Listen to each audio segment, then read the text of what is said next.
டாஸ்மாக் ஊழல் விவகாரம் தொடர்பாக அதன் நிர்வாக இயக்குநர் விசாகன் உள்ளிட்டோர் வீடுகளில் சோதனையை நிறைவு செய்திருக்கும் அமலாக்கத்துறை அதிகாரிகள் அங்கு சிக்கிய ஆவணங்களை ஆய்வு செய்து வருவதுடன் மேலும் ஒரு முக்கிய புள்ளிக்கும் குறிவைத்திருப்பதாக கூறப்படுகிறது. தமிழக அரசின் டாஸ்மாக் நிறுவனத்திற்கு மதுபானங்கள் கொள்முதல் செய்தது, பார் உரிமம் வழங்கியது, மதுபானங்களை கடைகளுக்கு கொண்டு செல்வதற்கான போக்குவரத்து டெண்டர் வழங்கியது உள்ளிட்டவற்றில் 1000 கோடி ரூபாய் ஊழல் நடந்திருப்பதாக அமலாக்கத்துறை அறிக்கை வெளியிட்டது. 1000 கோடி ரூபாய் ஊழல் தொடர்பாக கடந்த 2 தினங்களாக சென்னை மணப்பாக்கம் பகுதியில் உள்ள டாஸ்மாக் நிர்வாக இயக்குநர் விசாகன் உள்ளிட்டோரின் வீடுகளில் அமலாக்கத்துறை அதிகாரிகள் சோதனை மேற்கொண்டனர். சோதனை நடத்த 2 நாட்களுக்கும் விசாகனை அமலாக்கத்துறை அதிகாரிகள் நுங்கம்பாக்கத்தில் உள்ள அலுவலகத்திற்கு அழைத்துச் சென்று விசாரணையும் மேற்கொண்டனர். விசாரணையின் போது அவரது செல்போன், லேப்டாப்பில் இருந்த பல்வேறு ஆதாரங்களை அமலாக்கத்துறையினர் திரட்டியுள்ளனர். விசாகன் வீட்டில் நடந்த சோதனையில் பல்வேறு ஆவணங்கள் சிக்கின.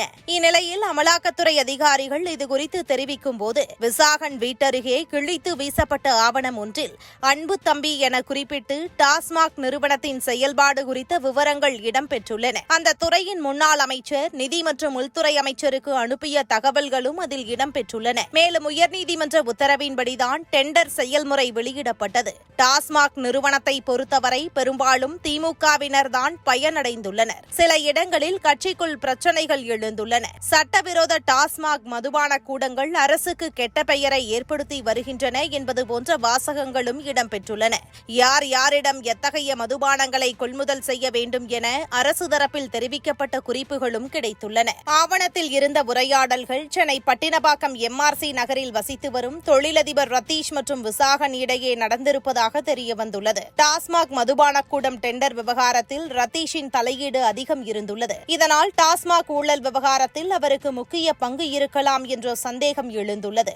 அவர் MRC நகரில் உள்ள அடுக்குமாடி குடியிருப்பை டீலிங் பேசும் இடமாக பயன்படுத்தி வந்திருக்கிறார். அந்த வீட்டிற்கு சீல் வைக்கப்பட்டுள்ளது. சம்மன் அனுப்பி ரத்தீஷிடம் விசாரிக்க உள்ளோம். அதேபோல சட்டவிரோத பண பரிமாற்றம் தொடர்பாக சினிமா பட தயாரிப்பாளர் ஆகாஷ் பாஸ்கரன் வீட்டிலும் சோதனை நடத்தப்பட்டது. அதிலும் முக்கிய ஆவணங்கள் பறிமுதல் செய்யப்பட்டுள்ளன. அவற்றையும் ஆய்வு செய்து வருகிறோம். இந்த விவகாரத்தில் விரைவில் ஒரு முக்கிய புள்ளி சிக்கலாம் என தெரிவித்துள்ளார். இந்த நிலையில்தான் ரத்தீஷுக்கு அமலாக்கத்துறை அதிகாரிகள் சோதனை நடத்த வருவதை முன்கூட்டியே அறிந்து வெளிநாடு தப்பிச் சென்றதாக ஒரு தகவல் பேசப்படுகிறது. அதேபோல ரத்தீஷ் தலைமறைவாக இருப்பதால் திமுகவில் உள்ள முக்கிய புள்ளியை காப்பாற்றவே இந்த முயற்சி நடந்ததாகவும் கூறப்படுகிறது. இதனால் திமுகவினர் என்ன செய்வது என்று தெரியாமல் அந்த திமுக முக்கிய நபருடன் பேச்சுவார்த்தையில் ஈடுபட்டு வருவதாக கூறப்படுகிறது. இதுபோன்று முக்கிய நிகழ்வுகள், அரசியல் தகவல்களை ஆழமாகவும் மாறுபட்ட கோணத்திலும் அறிந்து கொள்ள மறக்காமல் உங்கள் IND தமிழ் 24x7 பக்கத்தை பின்பற்றிக் கொள்ளவும். உங்கள் ஒவ்வொரு ஆதரவும் இதுபோன்று பல நிகழ்வுகளின் பின்னணியை அறிய உதவும்.